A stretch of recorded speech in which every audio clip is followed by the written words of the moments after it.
यो हो बहसको साथमा नेपाल टेलिकमको 4G नै पर्फेक्ट छ। नेपाल टेलिकम, राष्ट्रको सञ्चार। गरिमा विकास बैंक, एक्सेस टु अल। गर्वैदेखि बलियो भूगर्भ सिमेन्ट। कामना सेवा विकास बैंक, प्रगतिको आधार कामना सेवासँगको कारोबार। Vinayak Siddha college, committed for quality education. Medanta Ayurveda health home.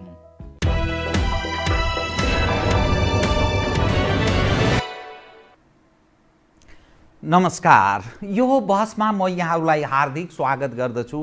Jivram Bhandari.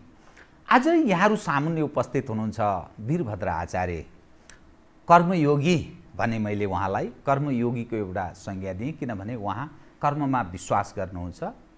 बाख्रा पालक कृषक पनि हुनुहुन्छ। आम दर्शकले वीरभद्र आचार्यलाई बुझ्दा पूर्व प्रधानमन्त्री टङ्कप्रसाद आचार्यको छोरा यसरी पनि बुझ्न सकिन्छ। तत्कालीन प्रधानमन्त्री टङ्कप्रसाद आचार्य प्रजातान्त्रिक आन्दोलनमा यति धेरै उहाँले जीवन व्यतीत गर्नुभयो। विक्रम सम्वत 2007 सालको जो प्रजातन्त्रको हामी कुरा गर्छौँ, त्यो प्रजातन्त्र स्थापनामा प्रजा परिषद अर्थात् टङ्कप्रसाद आचार्यको अगुवाई महत्त्वपूर्ण भूमिका रह्यो। त्यस्तो नेतृत्वदायी भूमिका रह्यो र टङ्कप्रसाद आचार्य नै नेपालका त्यस्ता एउटा प्रधानमन्त्रीको रूपमा मानिनुहुन्छ। अरू केही पनि होलान्, तर उहाँलाई त्यस रूपमा मानिन्छ। देशभक्त, एउटा राष्ट्रवादी नेताको रूपमा मानिन्छ। प्रजा परिषदको संस्थापकको हैसियतले प्रजा परिषदले 4वटा शहीदहरू, तपाईँ हामी बारम्बार सुन्ने गर्छौँ 4 शहीदका नाम, दशरथ चन्द, धर्मभक्त, गङ्गालाल र शुक्रराज शास्त्री। यी 4 शहीदका नाम हामी बारम्बार सुन्ने गर्छौँ। त्यही पार्टीले यी 4 शहीद जन्मायो। नेपालको एउटा विशिष्ट अलिक फरक खालको के देखा पर्छ भने, जो व्यक्ति राजनीतिमा महत्त्वपूर्ण जिम्मेवारी निर्वाह गरेको छ, त्यसका सन्तान दर सन्तानले काम केही गर्नु पर्दैन, यसै खान पुग्छ या बदमासी गरेर पनि खान पुग्छ, यस्तो मान्यता राख्ने गरिन्छ। यस्तो देखिएको पनि छ। तर वीरभद्र आचार्य टङ्कप्रसाद आचार्यको छोरा भए पनि त्यो होइन, काम गरेर खानुपर्छ भन्नेमा विश्वास गर्नुहुन्छ। अर्थात् बुवाको नाम भजाएर गुजारा गर्नु हुँदैन, यसमा विश्वास गर्नु। त्यसकारण उहाँले बाख्रा पालन गर्नुभयो, निरन्तर जारी छ। उहाँको अलिक विहङ्गम प्रकृतिको व्यक्तित्व रहेछ। म केही समयदेखि उहाँलाई बुझ्ने र जान्ने प्रयासमा छु। उहाँका कविताहरू प्रकाशित छन्, झन्नै 100 जति उहाँका विभिन्न लेख रचनाहरू केही प्रकाशित छन्, केही प्रकाशोन्मुख अवस्थामा छन्। त्यसै गरी उहाँका 50 जति नेपाली गीत र भजनहरू पनि छन्। कवितामा पनि उहाँ अब्बल दर्जाको एउटा व्यक्ति हुनुहुन्छ र उहाँले यतिखेर बाख्रा पालन गरिरहनु भएको छ। चितवनमा नारायणीको किनारमा बाख्रा पालन, आधुनिक ढङ्गले बाख्रा पालनको पेसा पनि अपनाउनुहुन्छ। गुजाराको एउटा माध्यमको रूपमा भलै उहाँलाई प्रशस्त किन सम्भावना थियो भने, व्यवस्थापनमा उहाँले स्नातकोत्तर गर्नुभएको, काम पनि कतिपय सन्दर्भमा गरेको र त्यो छोडेर यो पेसा उहाँ पछिल्लो समयमा अपनाइरहनु भएको छ। उहाँसँग आज म विविध विषयहरू उठान गर्ने प्रयत्न यसकारण गर्नेछु। टङ्कप्रसाद आचार्यलाई मानिसले बुझ्दा कम्युनिस्टहरूको संरक्षक, नेपालको सन्दर्भका कम्युनिस्टहरूको संरक्षकको रूपमा पनि मानिसले बुझ्ने गर्छन्। उहाँकै कार्यकालमा धेरै महत्त्वपूर्ण कामहरू पनि भएका छन्, जस्तै नेपाल राष्ट्र बैङ्कको स्थापना, प्रथम पञ्चवर्षीय योजनाको सुरुवात, लोकसेवा आयोगको व्यवस्था, यावत यी मानिसहरूले टङ्कप्रसाद आचार्यलाई सम्झने विषय भए र कम्युनिस्टहरू उहाँलाई एउटा आफ्नो उहाँले कम्युनिस्टहरूलाई छारिदिएको त्यो जगजाहेरको स्थिति पनि। वीरभद्र आचार्यसँग म आज नयाँ पुस्तालाई केही उहाँका आफ्ना तिता मिठा अनुभव पनि सेयर गराउने प्रयत्न गर्नेछु भने, समसामयिक विषय र उहाँका एक गीत पनि म सुनाउने प्रयत्न गर्नेछु। सर्वप्रथम म उहाँलाई स्वागत गर्छु। स्वागत छ यहाँलाई। धन्यवाद जीवरामजी। यो सार्वजनिक फोरममा यसरी बोलाएर आफ्नो कुरा राख्न दिन लाग्नुभयो, त्यसमा धन्यवाद। म अब तपाईँसँग कहाँबाट प्रारम्भ गरेँ भने मैले पृष्ठभूमि अलि लामो बताएको हुनाले म धेरै क्वेसन लामो गर्दिनँ, छोटोमा गर्छु। तपाईँ पूर्व प्रधानमन्त्री टङ्कप्रसाद आचार्यको छोरा, तपाईँ बाख्रा पालन गरिरहनु भएको छ, कर्मयोगी। मैले त्यस कारण भने तपाईँ काममा विश्वास गर्नुहुन्छ। बुवाको नाम बजाएर लाभ लिने अन्य यथेष्ट क्षेत्रहरू थिए, किनभने बुवालाई मैले यसकारण नाम बजाउन सक्नुहुन्थ्यो तपाईँ अहिले पनि भने कम्युनिस्ट हौँ भन्ने नेपालका जो मानिस छन् उनीहरूको संरक्षकको रूपमा तपाईँको पिताजीले भूमिका निर्वाह गरेको हामी पढ्दथ्यौँ। भलै तपाईँको पिताजीलाई मैले एकदम थोरै मात्रै बुझ्ने मौका पाएँ। 49 सालमा उहाँको देहान्त भयो होइन। तपाईँ किन यो बाख्रा पालनमा लाग्नुभयो, के सम्भावना छ र? म अलिकति यहीँबाट सुरु गरेँ कृपया। कस्तो छ भनेदेखि यो बाख्रा पालनमा लाग्नुको मुख्य उद्देश्य चाहिँ हाम्रो, म अलिकति भित्रबाट छिरेर चाहिँ नि यो पृष्ठभूमि चाहिँ नि बताउँछु। कृपया के भनेदेखि हाम्रो शिक्षा नीतिबाट जान्छु म। हेर्नुहोस्, बाख्रा पालन र शिक्षा नीतिलाई चाहिँ जोड्दैछु म यहाँ।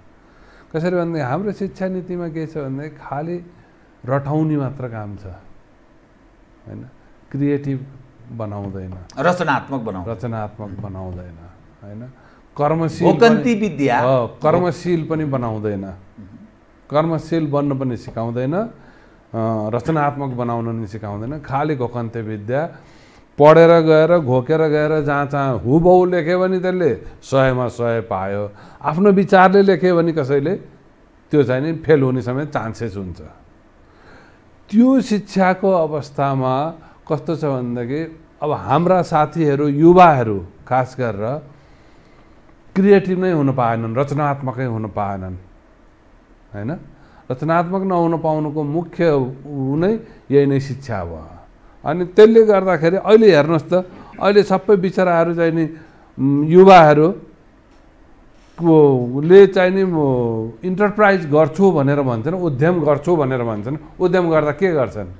कि पसल खोल्छन् होइन, कि जुत्ता पसल, कि लुगा पसल, कि मोमो पसल होइन, कि चाहिँ नि मोबाइल पसल। यसैमा रुमल लिएको छ। किन?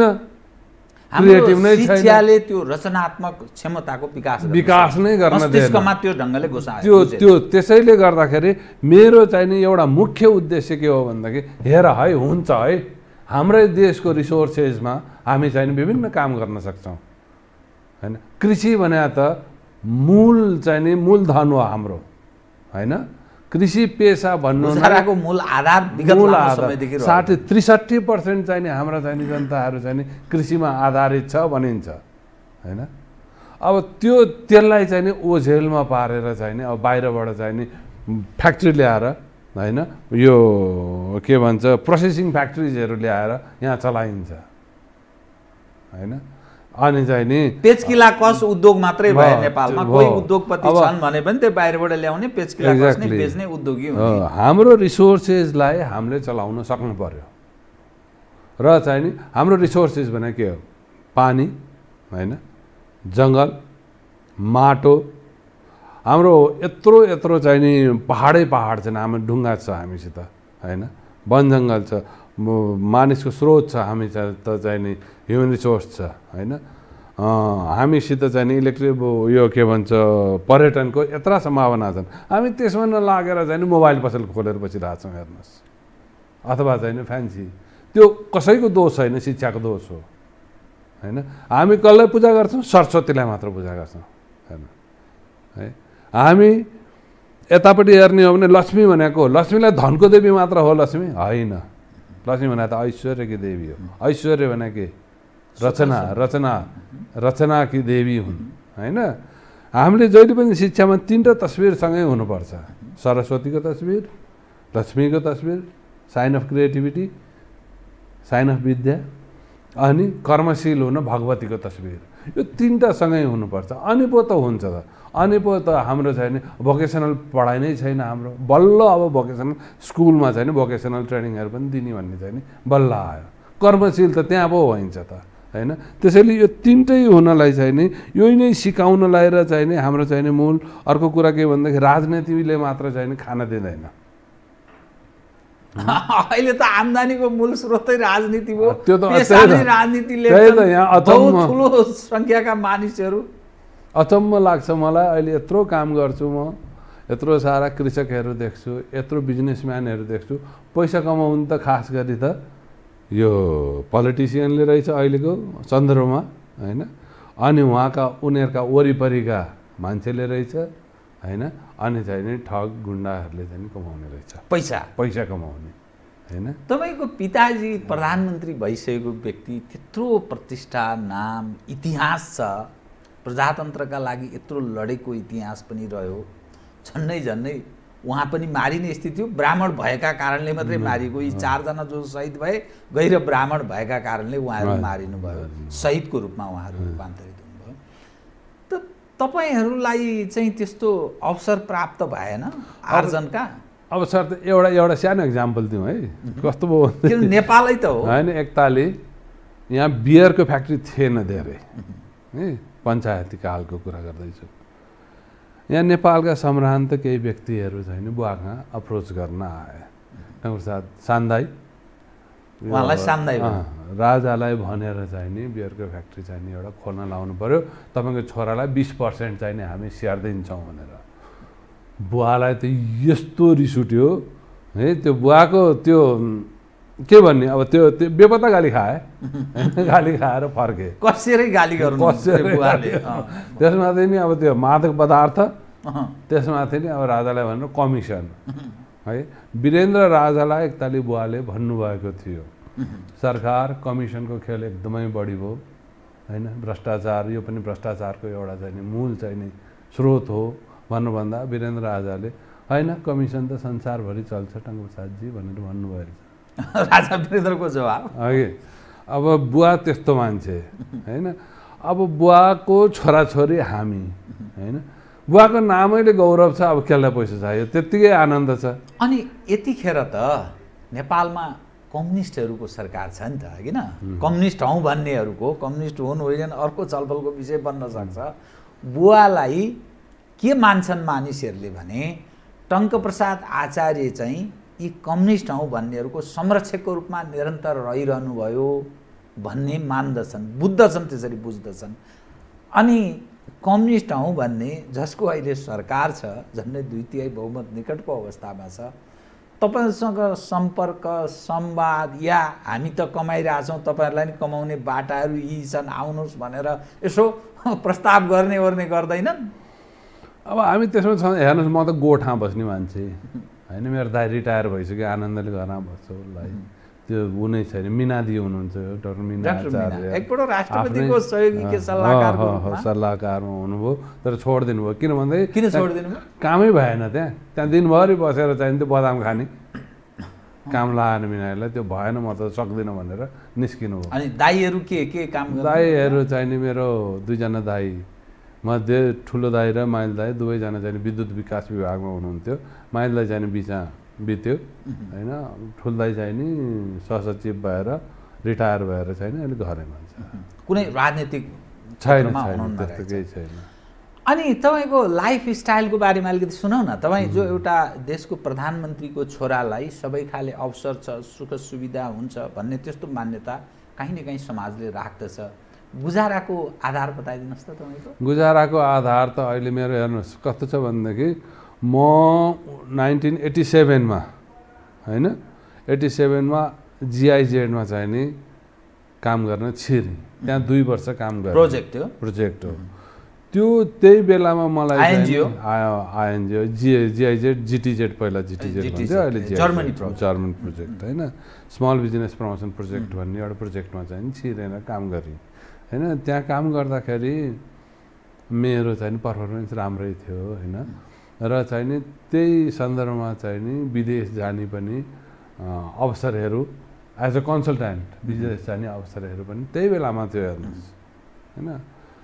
त्यही बेलामा थियो। तर त्यसपछि म 2 वर्ष त्यहाँ काम गरेर कृषि विकास ब्याङ्कमा एज अ म्यानेजमेन्ट एक्सपर्ट काम गर्न गएँ। श्रीकृष्ण उपाध्याय सरले चाहिँ नि हुनुहुन्थ्यो त्यो बेलामा होइन उहाँहरूको चाहिँ नि उसमा चाहिँ नि गएर काम गर्न गएँ तर त्यहाँ चाहिँ नि कस्तो हुँदो रहेछ भने टेबल वर्क चाहिँ नि म बस्न नसक्ने दिनभरि टेबल वर्कमा बस्न नसक्ने छोडिदिएँ 2 वर्ष काम गरेर छोडिदिएँ र थ्रु आउट अहिले मेरो लाइफमा चाहिँ नि मैले चाहिँ नि यो कन्सल्टेन्सी गरेँ होइन तर कन्सल्टेन्सीले के गर्यो भनेदेखि अब रिपोर्ट बनाइयो ट्रेनिङहरू दिइयो वर्कसपहरू चलाइयो होइन यी सबै गर्यो तर त्यो रिपोर्टहरू धुलो भएर बस्दो रहेछ त्यो धुलो लागेर बस्दो रहेछ टेबलमा कार्यान्वयनमा रेकमेन्डेसन कत्रो यस्तो यस्तो कहाँ पुगेन 70वटा जिल्ला घुमेको छु म त्यो उसमा होइन तर के भनेदेखि त्यो कार्यान्वयनमा कहिले पनि गएन त्यसले गर्दाखेरि एक किसिमको जहिले पनि त्यो कुण्ठा चाहिँ नि भइरहने अनि चाहिँ नि भएन भए एउटा सलिड केही गर्नु पर्यो भनेर अनि पहिलेदेखि मलाई चाहिँ नि अब घरमा जहिले पनि देशको लागि देश बुवा त जुन बेला पनि देशकै लागि मुलुकको बारेमा तपाईले सुनिरहनु भयो तपाईको कानमा गुन्जिरहेको थियो भन्दाखेरि के गर्ने त भन्दाखेरि राजनीति होइन आर्थिक हिसाबले चाहिँ नि अगाडि बढाउने सहयोग गर्ने देशलाई र चाहिँ नि त्यसको लागि चाहिँ नि कृषि नै मूल आधार हुन सक्छ र कृषिमै लागौँ भनेर लागेँ अब अहिले हेर्नुहोस् त मैले झन्डै 400 इन्टरप्राइज डेभलप गर्न मद्दत गरिसकेँ देशभरि मेरो बाख्राहरू 60वटा जिल्लाभन्दा बढीमा गइसके बाख्रा पालन होइन भन्दाखेरि मेरो लागि त गौरवको विषय छ कि त्यत्रो 30 वर्ष त्यत्रो गौरवको विषय भएन त्यो धुलो लाएर बसे ती रिपोर्टहरू त होइन तर अब अहिले त हेर्नु त 400वटा बिजनेस मैले डेभलप गर्ने भने कतिजनाले इम्प्लोइमेन्ट पाए रोजगारीको अवसर सृजना भयो त्यो बाख्रा पालन गर्नुको अर्थ त तपाईले लगानी पनि गर्नु पर्यो लोन पनि लिनु पर्यो अलि कुनै पनि बेला फस्न पनि सकिन्छ आर्थिक हिसाबले अनि राजनीतिमा त सिङ्गो ज्यान लगानी गर्ने हो फाइदा छ त्यो उर्वर भूमि नेपाल जस्तो देशमा त लन्टुहरूलाई पनि एकदम अवसर छ सबै खाले मानिसलाई अनि यत्रो सुगम मार्ग हुँदाहुँदै तपाईँ त्यतातर्फ किन लाग्नु भयो होइन हेर्नुहोस् न कस्तो छ भन्दाखेरि अस्ति आर्जन धेर छ नि त राजनीतिमा त्यसकारण मैले भने होइन तपाईँकै इन्टरभ्यू मैले हाम्रो विद्यानाथ कोइरालाजीसितको सुनेको थिएँ है उहाँले के भन्नुभएको भन्दै मलाई एकदम गहत लाग्यो हामी नेगेटिभ राजनीतिमा छौँ विरोधको राजनीतिमा छौँ जहिले पनि 7 सालदेखि नै विरोधको राजनीतिमा भयौँ होइन कन्स्ट्रक्टिभ राजनीति हामीले कहिले पनि गरेनौँ हाम्रो राजनीति कस्तो हुन्छ गाउँमा काम नभएपछि चियापसला गयो चियापसला वरिपरि चाहिँ मान्छे राख्यो गफ दियो होइन बिएसकन गफ दियो गफ पनि कस्तो हुन्छ अर्को पार्टीको नेतालाई गाली गर्ने गफ त्यहाँबाट केही पनि हुँदैन होइन त्यो गफ त्यही आधारमा उसले चाहिँ नि गाउँमा चाहिँ नि वर्चस्व कायम गर्छ अनि चाहिँ त्यही आधारमा चुनाव लड्छ र पैसा खर्च गरेर जितेर आउँछ त्यो राजनीति किन गर्ने मैले त सिकाउनु बुवा कर्मयोगी म पनि कर्मयोगमै विश्वास गर्ने मान्छे राजनीति गर्ने हो मेरो यो राजनीति हो कस्तो राजनीति कन्स्ट्रक्टिभ राजनीति हो यो मेरो मैले राजनीति नगरे होइन तर कस्तो राजनीति भने यी गरेर देखाउने राजनीति हो कसैको विरोध गरेर चाहिँ नि गर्ने राजनीति होइन तर प्रजा परिषद रहन सकेन प्रजा परिषदको नामो निशान रहेन त्यो इतिहास त्यत्रो छ शहीदहरू जन्माएको पार्टी त्यही त रमाइलो कुरो हेर्नुहोस् त म त के भन्छु भन्दाखेरि के कारण हुन सक्छ होइन प्रजा परिषद इज अ हिस्ट्री इतिहासमा गइसकेको छ इतिहासमा गइसकेको चिजलाई बिउताउने होइन अब अहिले त्यसलाई त एउटा चाहिँ नि दियो बालेर होइन बागमतीमा चाहिँ नि जुन चाहिँ नि लासहरू चाहिँ हामीले चाहिँ जलाउँछौँ नि अनि चाहिँ नि दियो बालेर पठाउँछौँ नि त्यसरी नै चाहिँ म त के भन्छु भन्दाखेरि दियो बालेर पठाइदिने उहाँबाट हाम्रो चाहिँ नि देवघाटमा लगेर चाहिँ नि सूर्यकुण्डमा चाहिँ लगेर दियो बालेर सेलाइदिनुपर्छ अब प्रजा परिषदलाई प्रजा परिषदको एउटा समय थियो 93 साल थियो 97 साल थियो 7 साल थियो 13 साल थियो होइन अब त्यो इतिहासमा अब राजनीति अब हेर्नुहोस् त त्यही इतिहास बोकेर नेपाली कङ्ग्रेस अहिले कस्तो बेहाल छ नेपाली कङ्ग्रेसमा होइन नयाँ चिज आउनु पर्यो कि पुरानोलाई समातेर बसेर हुँदैन अब कम्युनिस्ट छन् काङ्ग्रेस छन् यी चाहिँ नयाँ भन्ने कि पुरानो भन्ने त 6 सालमा स्थापना भयो कम्युनिस्ट छ अहिलेसम्म 6 सालकै नेता छन् 3 साल या 4 सालको काङ्ग्रेस छ अनि अनि होइन अहिलेसम्म 6 सालकै नेता छन् भन्दैछु म होइन त्यही दिमाग त्यही नै छ होइन हाम्रो पढाइ अघि पनि भने नि हाम्रो पढाइले चाहिँ नि हामीलाई नयाँ सोच गर्नै दिँदैन अब के भन्छ कार्ल मार्क्सको दास क्यापिटल चाहिँ नि कम्युनिस्टहरूले घोकेर हिँड्छन् नयाँ के भन्ने केही पनि छैन होइन हाम्रो जस्तो देशमा के हुन्छ कसरी हुन्छ हाम्रा रिसोर्सेसहरू के हुन् हाम्रा चाहिँ नि पृष्ठभूमिहरू के हुन् तपाईँ के सम्भावना देख्नुहुन्छ त यो अहिलेको जुन छ नि सत्तारूढ दल नेपाल कम्युनिस्ट पार्टी नेकपा छ प्रमुख प्रतिपक्षमा काङ्ग्रेस छ तेस्रो पार्टीमा डाक्टर बाबुराम भट्टराईजीले नेतृत्व गरेको जनता समाजवादी पार्टी छ अनि राप्रपाहरू पनि छन् अरू खेरि खुद्रा सानातिना पार्टीहरू पनि प्रयत्नमा छन् विकल्पको कुरा गर्ने पक्षहरू पनि छन् अब तपाईँलाई कहाँ पाउनुहुन्छ अथवा के सम्भावना यी पक्षबाट यो सिस्टमबाट के आश गर्नुभएको छ सम्भावना कस्तो देख्नुहुन्छ यो त सिस्टमै होइन नि यसलाई पनि सिस्टम भन्छन् र यो के त सिस्टममा चल्ने यो त अराजक चाहिँ नि एउटा चाहिँ नि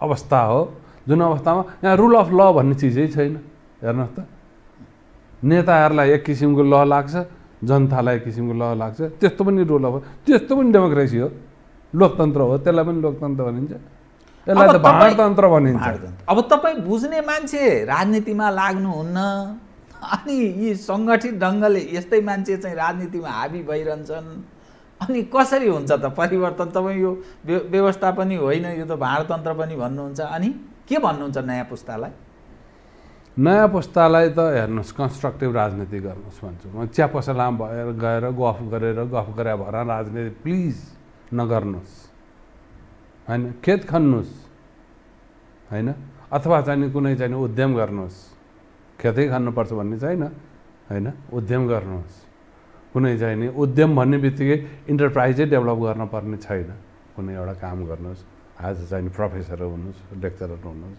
अथवा चाहिँ केही गर्नुहोस् सर्भिस वर्कर हुनुहोस् होइन विभिन्न छ होइन त्यसबाट चाहिँ आफूलाई उठाउनुहोस् त्यो पो गर्ने हो त तपाईँको दृष्टिकोणमा जुन अहिलेको अवस्था छ नि कता मोडिन सक्छ कता जान सक्छ के हुन्छ भन्ने लाग्छ किनभने हर कोही नागरिक यदि त्यो नेपाली हो भने देशभक्त हुनैपर्छ त्यो हुनु पनि पर्छ देशभक्त हुन्छ अहिलेको अवस्था हेर्दा तपाईँ कस्तो पाउनुहुन्छ कुन रूपमा आफूलाई प्रस्तुत गर्नुहुन्छ कृपया यो लाखौं दर्शकका सामुन्ने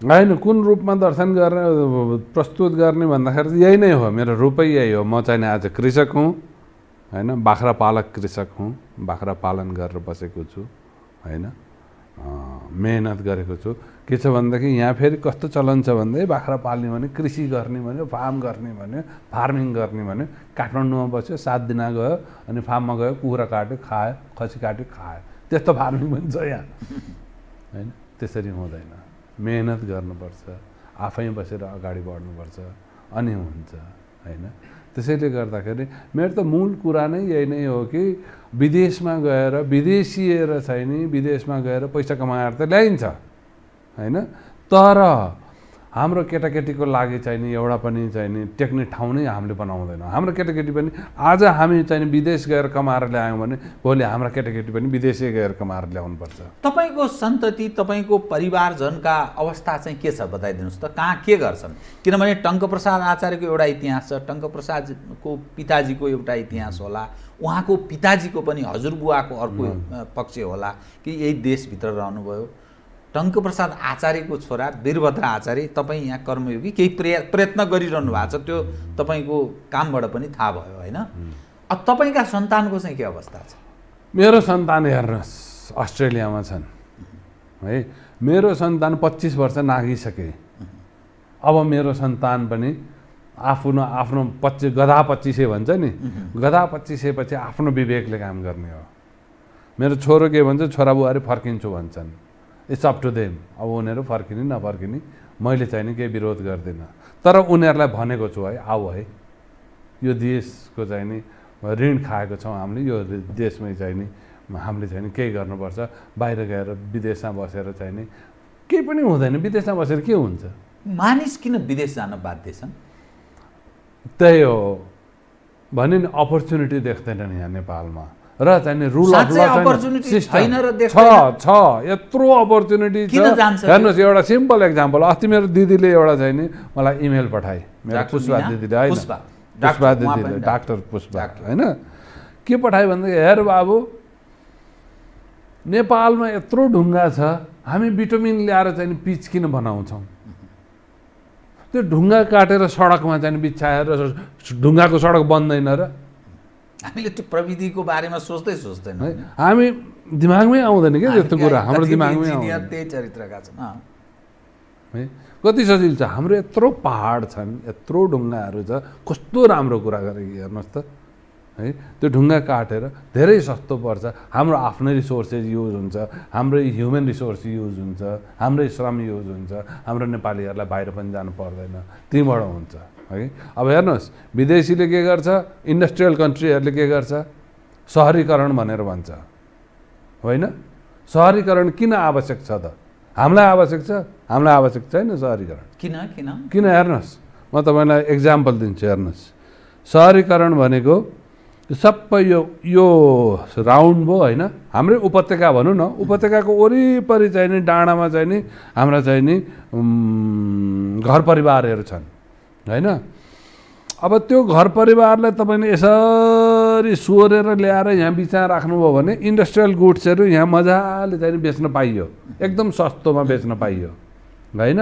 अब त्यही उसलाई चाहिँ नि अब इन्डस्ट्रियल गुड्स चाहिँ नि यहाँबाट यहाँ पुर्यायो, यहाँबाट यहाँ पुर्यायो, यहाँबाट यहाँ पुर्यायो, यहाँबाट यहाँ पुर्यायो, कति कस्टली भयो, महँगो पर्न गयो। त्यसैले अब के भन्छ इन्डस्ट्रियल कन्ट्रीहरूले, ए अर्बनाइजेसन है, अर्बनाइजेसन भनेर भन्छ। हाम्रा पट्टुहरू अर्बनाइजेसन हो, अर्बनाइजेसन भनेर लाग्छन्। काठमाडौँको हालत हेर्नुहोस्, अर्बनाइजेसनले के हालत बनाएको छ। हामीले कन्ट्री साइडमा चाहिँ नि हाम्रो चाहिँ नि इन्फ्रास्ट्रक्चरहरू डेभलप गर्ने हो भने हाम्रो रिसोर्सेसहरू तिनै छ, हाम्रो जग्गा जमिन तिनै छ, हाम्रा चाहिँ नि अब हेर्नुहोस् त हामी जति माथि जान्छौँ हाम्रा घाँसहरू चाहिँ नि मेडिसिनल प्लान्टहरू छन्, हाम्रो घाँसहरूको सहरीकरणले झन् बिगार्दै लगिरहेछ र उनीहरूको इन्ट्रेस्टमा काम भइरहेको छ, विदेशको इन्ट्रेस्टमा काम भइरहेछ।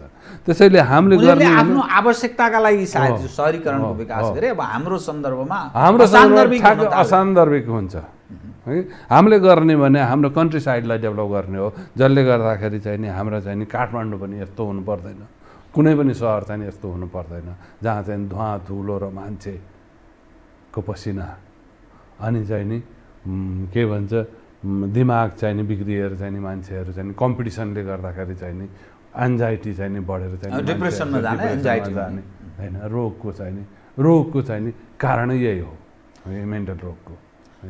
तपाईँको अब यो म अलिकति परिवारसँग जोडेरै अलिकति राष्ट्रिय मुद्दामा उठान गरेँ कि तपाईँको पिताजीको त्यो नाम थियो, तपाईँ अलि खस्किएको जस्तो, मैले वीरभद्र आचार्य को हो त भन्दा टङ्कप्रसाद आचार्यको छोरा भनेर मैले चिनाउने अवस्थामा तपाईँ पदार्पण गर्नुभयो। तपाईँको छोरो त्यस रूपमा नै चिनिँदैन। अब तपाईँ बताइदिनुहोस् त, पुस्ता यसरी त्यो पलायनको क्रममा छ, यो मुलुक चल्छ कसरी? मैले तपाईँको सबैको त्यस्तै मैले भनिरहेको छु, सबैका सन्तति बाहिर जान्छन्, त्यो वास्तवमा काहीँ न काहीँ गरिबीसँग गुजारासँग जोडिएको छ। विदेश जाने भन्ने चिज विषय गुजारासँग जोडिएको छ। यहाँ यस्ता मान्छेहरूले वर्चस्व जमाउँछन् अनि त्यो के गरिरहेछ तपाईँ अहिले गतिविधिले देखिन्छ। अनि यो मुलुक कसरी चल्छ बताइदिनुहोस् त। चल्दैन, हेर्नुहोस् युरोप अमेरिका अथवा चाहिँ नि कुनै पनि चाहिँ नि अहिलेका चाहिँ नि डेभलप्ड विकसित मुलुकहरूमा कोही विदेशी गएर बनाइदिएको होइन, उनीहरूले आफ्नै हातले आफ्नै पौरखले बनाएको देश हो, होइन? हामीले पनि हाम्रो देश चाहिँ नि हाम्रो आफ्नो हातले आफ्नो पौरखले बनाउनुपर्छ, पलायन भएर बनाइँदैन, होइन? न कि चाहिँ विदेशी आएर 40 वर्ष त विदेशी 50औं वर्ष भइसक्यो विदेशी आएर बनाइदिन्छु भने खोइ के बन्यो, झन् खस्केको छ। यी हाम्रा युवाहरू सबै बाहिर पलायन हुनु परेको छ। वाइ? किन भन्दाखेरि हामीलाई अल्छी बनाइएको छ, हामी अल्छी हुँदै गइएको छ, होइन? पैसा बाहिरबाट आउँछ, खाछ मजाले डकारेको छ। के को अभाव हो यो मूलतः? एउटा त सिस्टममा चलेन देश, जसले गर्दाखेरि चाहिँ नि मान्छे रुल अफ ल नै चाहिँ नि हाम्रो चाहिँ नि भएन। होइन, कानुनी शासन, विधिको शासन भएन। अर्को कुरा हाम्रो शिक्षाले चाहिँ नि हामीलाई चाहिँ कहिले पनि नयाँ अपर्च्युनिटीहरू हेर्नै सिकाएन। शिक्षा नीति पद्धतिमै परिवर्तन। अनि अर्को कुरा के भन्दाखेरि हामी स्पिरिचुअल भन्दा पनि अब चाहिँ नि देखिएको चिजमा चाहिँ नि अध्यात्ममा हामी विश्वास गर्दैनौँ होइन। अब चाहिँ नि हामी चाहिँ नि बाहिर जे आवरण देखिएको छ त्यो आवरणलाई मात्र विश्वास गर्ने, भित्र के छ कसैको चाहिँ यथास्थितिमा चल्न सक्दैन भन्न खोज्नु सक्दैन। यो स्थितिमा त अब देश त चाहिँ नि बडखालमा जाने भए के पनि देख्दैन। किन अब हामीले सबै प्रयोग गरिसक्यौँ त। अब यो भनेको उत्कृष्ट सिस्टम हो, जनताबाट चुनिएर आउने अनि असल मानिस चयन हुने अनि त्यसले शासन गर्ने सबभन्दा सर्वाधिक उत्कृष्ट सिस्टम यही हो। हेर्नुहोस् रमाइलो त यहाँ त चोरी गर्न पाइँदो रहेछ होइन। अनि चोरी गरिसकेपछि कसैले पत्ता लगायो भने म फिर्ता दिन्छु भनेर उम्किन पाइँदो रहेछ। के को उदाहरण दिन खोज्नु भयो? तरिका तपाईँलाई त्यो जग्गाको प्रकरण त थाहा छँदैछ नि, ललिता निवास त्यही होला है। अब त्यस्तो देशमा अनि कसरी बस्नु भने जनताहरू विधिको शासन खोइ। तर अब उपाय विकल्प छैन नि त। जस्तो हामी जस्तो मानिस यही धरतीमा जन्मियो, यही देशभित्र यही मिल्ने हो, मटियामेट भन्छ नि, हामी यही माटोमा मिल्छौँ। कतिपय मानिस त बाहिर पनि भागलान्, सामन्तहरू, शासकहरू, आर्जन गरेकाहरू, अहिले खास गरी राजनीतिक वृत्तका मानिसहरूसँग, व्यापारीहरूको चाहिँ खास खेलोफड्को तिनैसँग छ भन्छ। पैसो नेताको, व्यापारी चाहिँ कति ठुलो भएर मतलब धेरै आर्जनवाला भएर बसेको छ। त के विकल्प हुनसक्छ आम मानिसका लागि? हेर्नुहोस् अब चाहिँ नि देशमा चाहिँ नि नयाँ पुस्ता आउनै पर्छ राजनीतिमा नयाँ पुस्ता। त राजनीतिमा कसरी आउँछ? अब काङ्ग्रेसको नेतृत्व ऊ आफै जमाएर बसेको छ, त्यहाँ अर्को गएर उसलाई अवसरै कहिले त्यो 30औं वर्षपछि कुरा हुन्छ। कम्युनिस्टमा त्यही खालको छ, त्यो अर्को खाले एउटा अनुशासित अर्को टाइपको जीवन छ त्यहाँ भनिन्छ नि। जीवन त अब काङ्ग्रेस कम्युनिस्ट पञ्च केही फरक देखिँदैन। अनि कसरी सम्भव छ? होइन अब ब्लिक छ सिचुएसन, एकदम ब्लिक छ होइन, अँध्यारै छ। यसो टनेलबाट यसो हेर्दा अझै अँध्यारो देखिन्छ। तर टनेलको अर्को कुना त जहिले पनि उज्यालै हुन्छ नि होइन, अर्को एन्ड त होइन। त्यो टनेलमा जाँदै तपाईँको विचारमा के हो? सिस्टमसँग सम्बन्धित समस्या हो कि नेतृत्वको समस्या हो? होइन, नेतृत्वले सिस्टम बनाउने हो होइन। व्यक्ति महत्त्व सिस्टममा चल्न सिस्टम त छ नि। अब लोकतन्त्र भनेर भन्ने छ, डेमोक्रेसी भन्ने छ, गुड गभर्नेन्सका त 6वटा चाहिँ नि प्रिन्सिपलहरू छँदै छन् नि होइन। इन्क्लुसिभनेस, गुड गभर्नेन्सका होइन, ट्रान्सपरेन्सी होइन, अनि चाहिँ नि अकाउन्टेबिलिटी, रुल अफ ल, यिनीहरू त छ नि। सबै सिस्टम राख्दा छ नि होइन। तर त्यसमा को चल्या छ र हेर्नुहोस् त।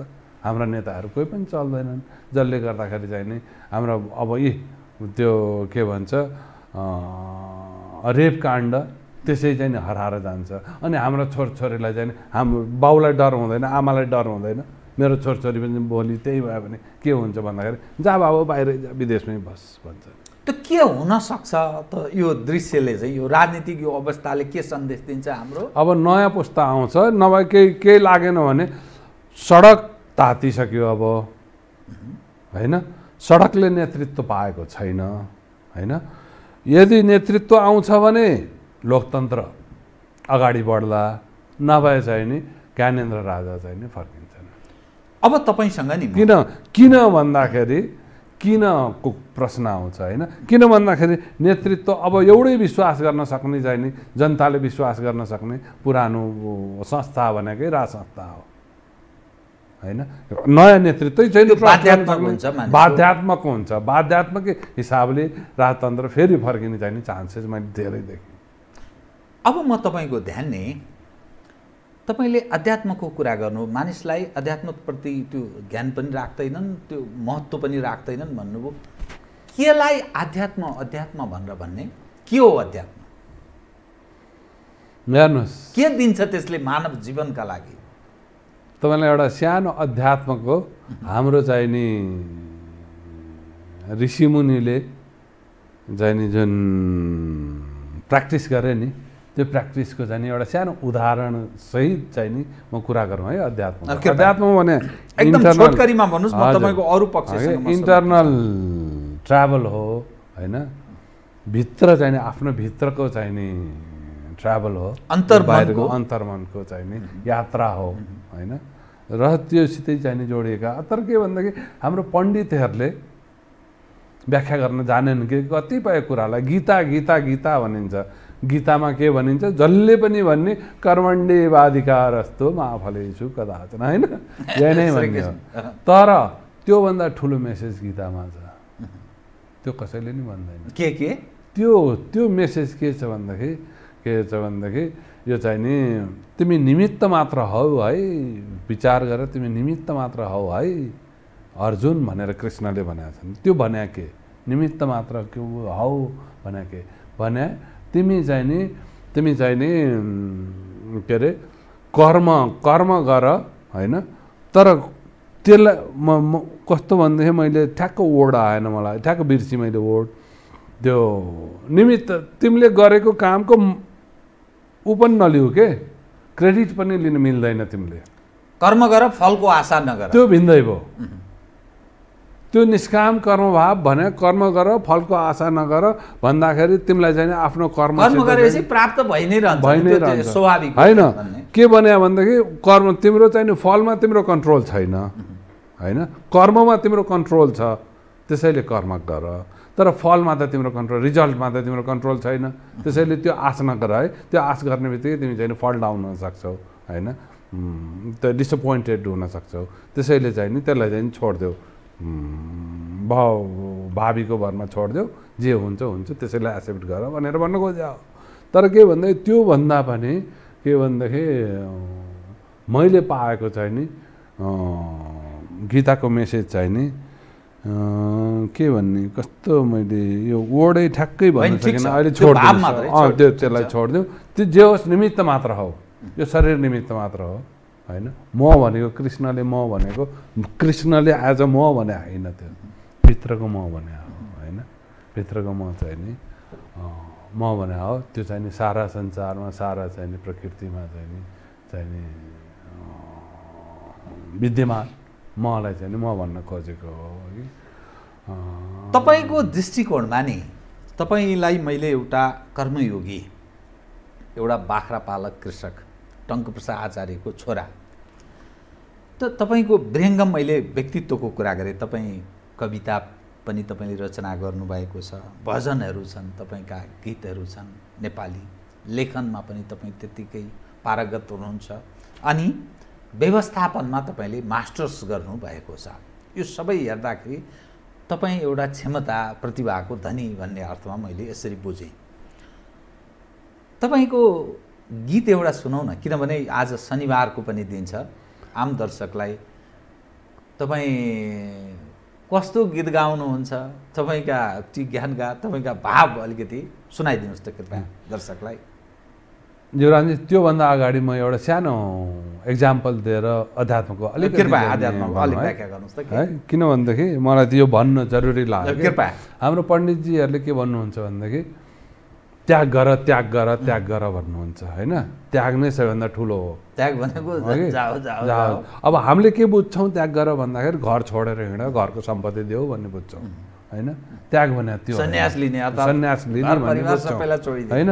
तर मैले कसरी अध्यात्ममा त्यागलाई बुझेको छु भनेदेखि म चाहिँ नि सानो एक्सर्साइज एउटा तपाईँलाई पनि गराउँछु होइन। यो बेस गर्न चाहिँ तपाईँले मुठी पार्नुहोस्, यसलाई बेस गर्न मुठी पार्नु, बेस गर्न पार्नु। त्यो पार्दाखेरि यहाँ टेन्सन हुन्छ, यहाँ टेन्सन हुन्छ, कहाँ टेन्सन हुन्छ होइन। अब त्यसलाई बिस्तारै छोड्दै जानुहोस्, बिस्तारै छोड्दै जानुहोस्, कतै रिल्याक्स हुन्छ होइन।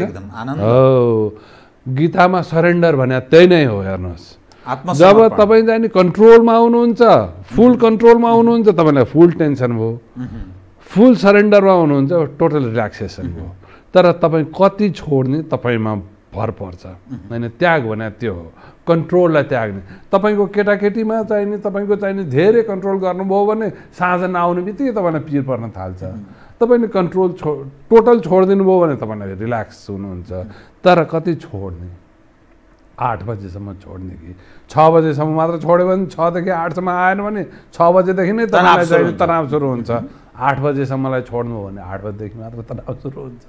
त्यसैले हाम्रो त्याग भनेको त्यो हो कि कन्ट्रोल छोड्ने। तपाईँ चाहिँ आफूलाई अध्यात्मसँग आफूलाई समेटेर त्यसको निकटबाट अनुभव गर्ने प्रयत्नमा हुनुहुन्छ। अर्थात् मानिस त्यो खाले त्यागतर्फ उन्मुख रहनुपर्छ भन्ने अर्थ। एक्ज्याक्टली। तपाईँ जीवनमा चाहिँ सन्तुष्ट हुनुहुन्छ आफै? म त यति आनन्दित छु, यति आनन्दित छु। कसरी? यत्रो तनाव छ, यत्रो सारा दुनियाँ छ, तपाईँका सहपाठीहरू एकदम यति चाङ लाएर चाहिँ हिरा जवाहर त लिएर बसेका होला। सबै प्रब्लमै त्यही छ नि। जति तपाईँ छैन होइन त्यति रमाइलो, त्यति आनन्द छ होइन। म त यति, मलाई त कुनै योगीले भन्दा म त कम छ जस्तो लाग्दैन। म त जीवनलाई चाहिँ कसरी बुझ्ने बताइदिनुहोस् त। यो जीवन जगत र चराचर जगतको हामी कुरा गर्छौँ नि, तपाईँको त्यो गीत सुन्नुभन्दा पहिले तपाईँले अध्यात्मकै बारेमा अलिक व्याख्या गर्छु भन्नु तपाईँको इच्छा भएको हुनाले त्यो जीवनलाई, जीवन र जगतलाई चाहिँ कसरी बुझ्ने? मानिस त संसारका हर कोही मानिस अब्बल दर्जाको नागरिक हौँ, संसारका सबभन्दा चर्चित मान्छे हौँ।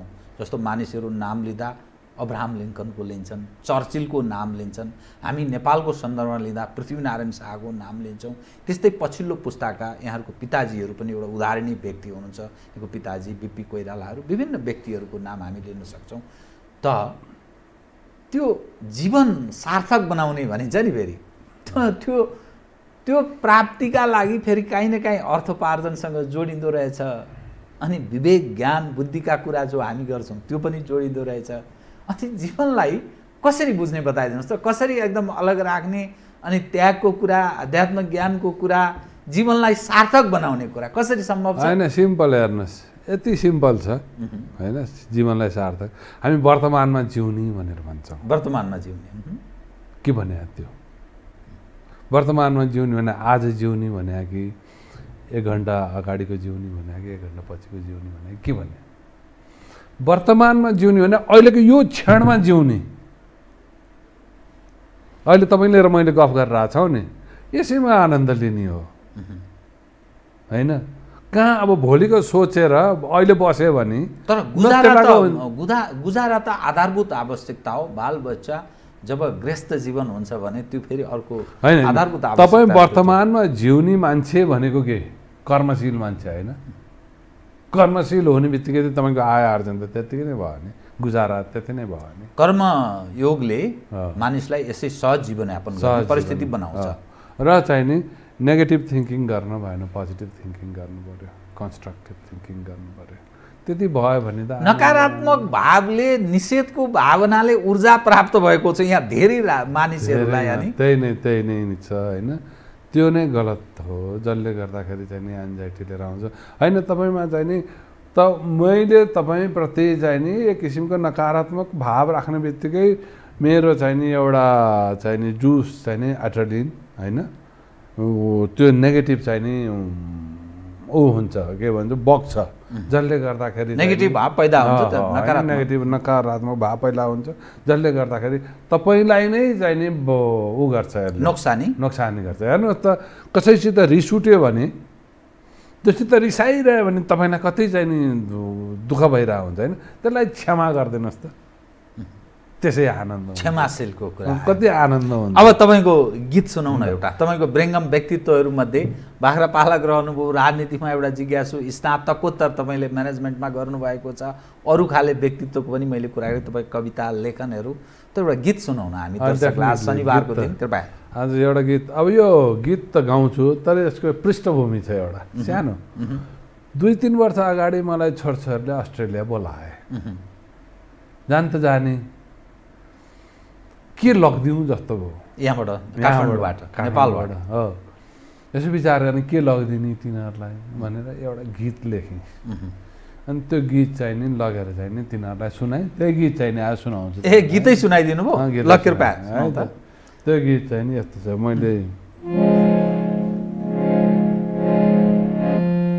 झझल्को त्यो गाउँको झुल्के घामको मेला पातको, झझल्को त्यो गाउँको झुल्के घामको मेला पातको, डाँडा पाखा साँझ पख लालु पाते फुलको, डाँडा पाखा साँझ पख लालु पाते फुलको, याद आउँछ मायासँग देउरालीमा डुलेको देउरालीमा डुलेको जझलको त्यो गाउँको झुल्के घामको मेला पातको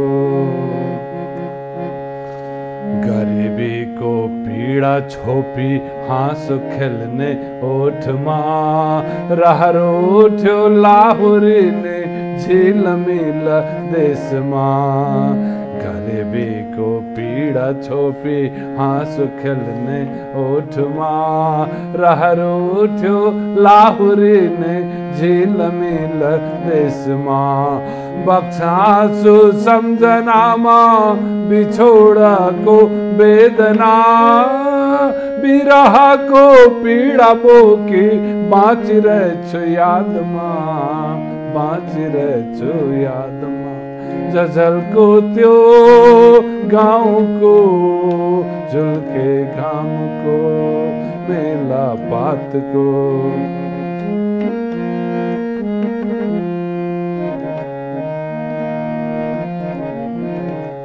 अब क्रक्स आउँछ यसको मखमली रातमा नसाको मातमा खोजी हिँड्छु आफैलाई यो रङ्गेली देशमा यो रङ्गेली देशमा सपनाको शहरमा कल्पनाको महलमा खोजी हिँड्छु आफैलाई यो रङ्गेली भेषमा यो रङ्गेली भेषमा आफ्नो पहिचान पनि गुमाए आफ्नो भेष पनि गुमाए विदेश जाँदा जझलको त्यो गाउँको झुल्के घामको मेला पातको जझलको त्यो गाउँको जुनेली रातको खुर्पे चन्द्रको नेपाली माटोको नेपाली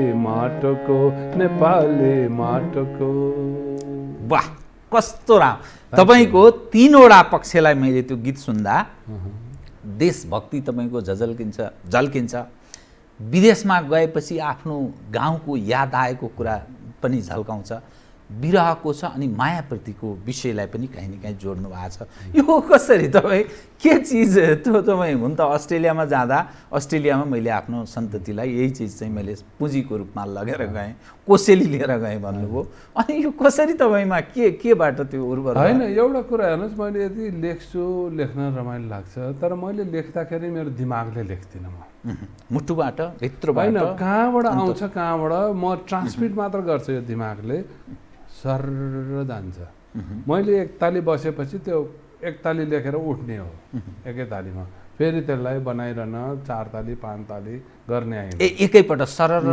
जाने हो एकान्त चाहिन्छ तपाईलाई अलि शान्त ठाउँ त चाहिन्छ मलाई हैन शान्त ठाउँ चाहिन्छ तर कलम समातेपछि प्रस्फुरण हुन्छ मजाले सरस्वतीले त्यति तपाईँ अहिले नारायणीको किनारमा बस्नुहुन्छ चितवनमा अब काठमाडौँमा भलै तपाईँको निवास भए पनि अनि त्यहाँ त्यो कलकल कलकल नारायणीको जब त्यो आवाज आउँछ कस्तो फिल हुन्छ एउटा प्रकृति प्रेमी पनि हुनुहुँदो रहेछ तपाईँ किनभने देशभक्तिको तपाईँको झझलको तिम्रो यादको झझलको त्यो गाउँको झुल्के घामको मेला पातको कस्तो राम्रो भाव छ हैन नारायणीसित त मेरो गफ हुन्छ मेरो मजाले गफ भइरहन्छ अब मान्छेहरूले यो बौलायो भन्छन् कस्तो गफ भनेको के बताइदिनुहोस् त्यो मान्छेले यसै बरबराएर यसै नारायणसँग त बौलायो त भन्छ नि हो नारायणी कलकल बगिरहेछ तपाईँ कुरा गर्नुभयो भने के जस्तै प्रश्न सोध्छु नारायणीलाई प्रश्नहरू सोधिरहेको हुन्छु अनि नारायणीले चाहिँ कहिले भावमा तरङ्गित भएर आउँछिन्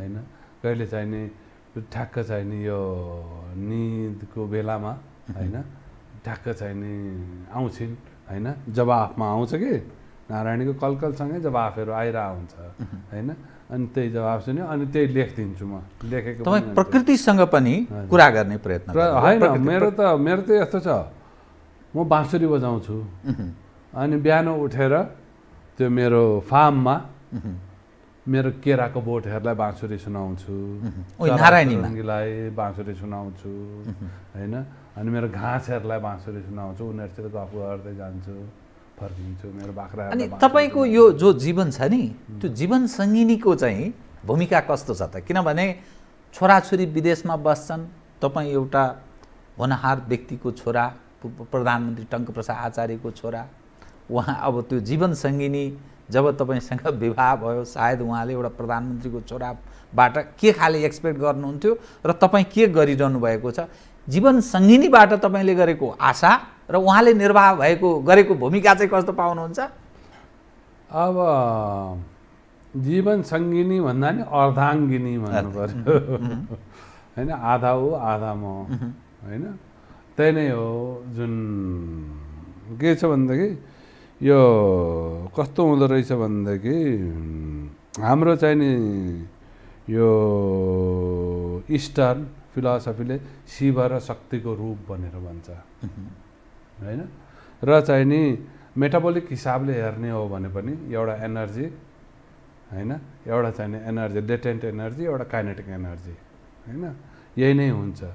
श्रीमान श्रीमती भन्दैमा लोग्ने स्वास्नी अब के छ भनेदेखि श्रीमती हुँदैमा ऊ शक्ति रूप हुनुपर्छ भन्ने जरुरी छैन है, श्रीमान लोग्ने मान्छे हुने बित्तिकै ऊ शिव रूप हुनुपर्छ भन्ने जरुरी छैन।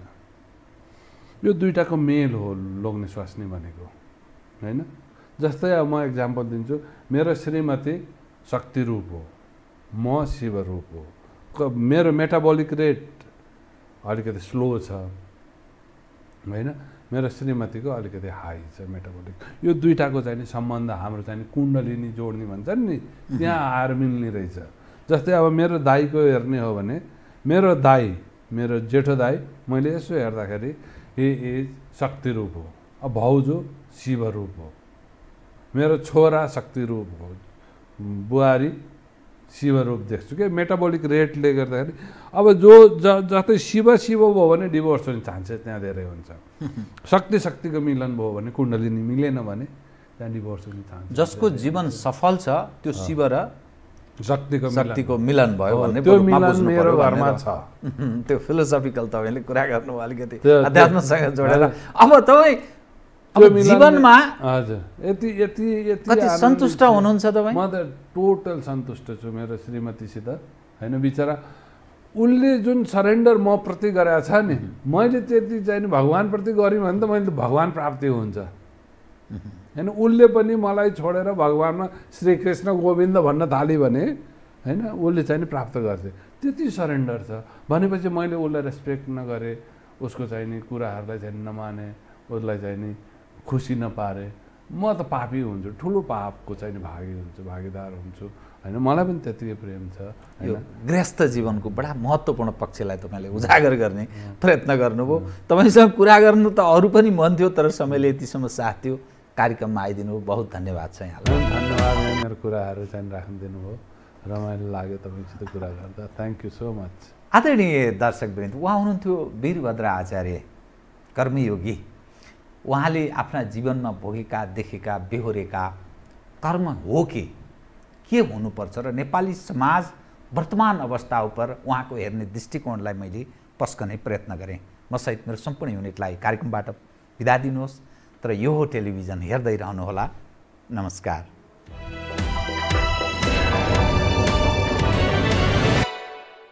यो हो बहसको साथमा नेपाल टेलिकमको 4G नै पर्फेक्ट छ। नेपाल टेलिकम, राष्ट्रको सञ्चार। गरिमा विकास बैंक, एक्सेस टु अल। गर्वैदेखि बलियो भूगर्भ सिमेन्ट। कामना सेवा विकास बैंक, प्रगतिको आधार कामना सेवासँगको कारोबार। Vinayak Siddha College, committed for quality education. Medanta Ayurved Health Home,